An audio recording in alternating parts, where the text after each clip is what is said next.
تو وہ علم صرف تو یہ سرکاری علم ہوتے تھے، ہماری طرح سے دوسرے اور کچھ نہیں ہوتے، سارے علم یہ ہوتے تھے، اور 8-10 علم ہوتے تھے.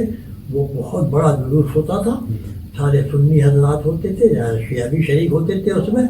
اور وہ یہاں سے کس جگہ سے نکلتا تھا مجھے یاد نہیں پڑتا، لیکن وہ مین روڈ جو ہے شہر کی بازار، شہر کا بازار تھا.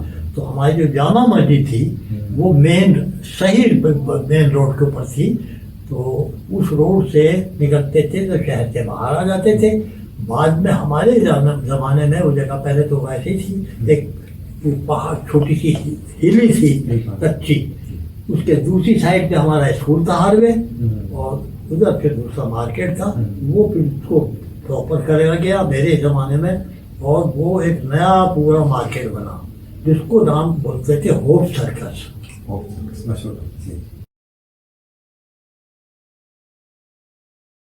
تو یہ جیسے شہر کا مین بازار ختم ہوا.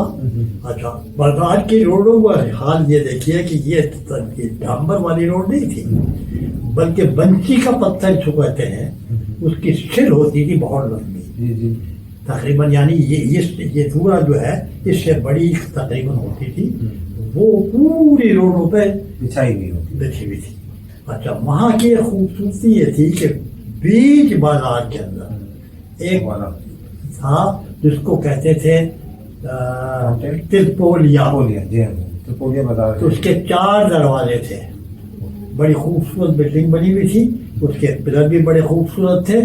اس میں سے مین روڈ آئی، اسٹیشن سے گھوم کے جاتی تھی، شہر کے اندر آئی، شہر سے شروع ہوئی، پھر ہمارے مسجد کے پاس سے نکلی، مسجد میں سب ختم ہوا. یہ مین بازار تھا.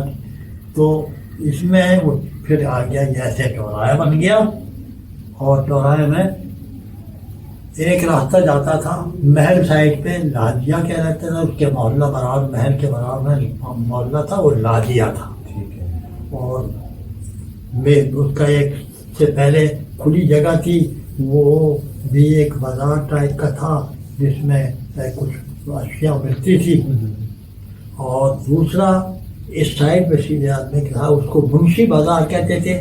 وہ آگے مڑتا تھا تو وہ درجے گلی کہلاتی تھی، اور اسی پہ معشوق علی کی پوزیشن بتاؤں کہ جہاں یہ ترکولیا تھا، اس کے بعد آگے محل کی بات ہے. محل اس کا بہت خوبصورت محل بنا ہوا تھا. اور اس کے ایک سائڈ یہ بڑی خوبی بات تھی اس میں، جودھپور سائڈ سے ایک رینج چلی تھی اراولی پہاڑ کی. وہ اراولی پہاڑ جو ہے ہمارے الور میں سے گزر رہا تھا، یعنی وہ الور کی باؤنڈری تھی ایک سائڈ کی. اور اس پہاڑی کے الور اراولی پہاڑ کے اور محل کے بیچ میں ایک کافی بڑی جگہ تھی جس کو چھاگر کہا جاتا تھا. وہ تالاب تھا بہترین، تو خوبصورت چاروں طرف سے بنا ہوا تھا. وہی بنسی روڈ پتھر وہاں بڑا عام تھا، وہ بٹ بچھا ہوا تھا. اور وہ ادھر ادھر لوگوں کو بیٹھنے کی جگہیں بھی تھی. ادھر وہ تھا، ادھر محل تھا. ادھر یہاں سے نکل جانے کے بعد وہ محلے میں چلے جاتے تھے. وہ محلہ ہمارا لاجیا بہت خوبصورت محلہ تھا. ان کی بیٹھنے کی جگہیں بھی بنی ہوئی تھی مہارانی کی اور ان کی وہ اس کا نظارہ کرتے تھے. اور جب وہاں پہ لوگ آتے تھے وقتاً فوقتاً، وہ بھی ان کو بیٹھنے کی اجازت تھی، وہ آتے بیٹھتے تھے انجوائے سے. اس میں خوبی ایسی ہے کہ اراولی پہاڑ کا وہ جو حصہ تھا اس میں شیر ایک زمانے میں بہت تھے. وہ ہم نے سنا. ہمارے پھوپھا جو مرحوم تھے مبارک علی صاحب، وہ پولیس میں ملازم ہوا کرتے تھے میرے سے پہلے. وہ ریٹائر ہو چکے تھے میری پیدائش سے تو، لیکن وہ خود بھی بتاتے تھے. تو ان کو ایک ہاکا پلٹن کے نام سے مشہور ہوئی. یہ بھی خاص بات ہے وہاں کے شہر کی. ہاکا پلٹن میں کام یہ تھا کہ وہ شیروں کو گھیرتے تھے، اور شیر کے مہاراجا جا کر ان کی شکار کرتے تھے. تو وہ پہاڑی بھی میں نے اوپر سے دیکھی ہے، میں گیا ہوں پہاڑی پر، اور ہم اسٹوڈنٹ کیسے تھے پہاڑوں پہ جاتے تھے. اور ہمارا ایک بڑا مشہور واقعہ رہا ہمارا ذاتی، وہ یہ تھا کہ ہم جناب یشونت اسکول میں جب ہم تھے تو وہاں لڑکوں نے کہا کہ بھائی چلو آج پہاڑی پہ چلنا ہے. تو چلو، تو وہ وہیں سے یہ شہر کے باہر سے راستہ نکلتا تھا. تو وہ اسکول تھا ہمارا، وہ پہاڑی کے نیچے تھا.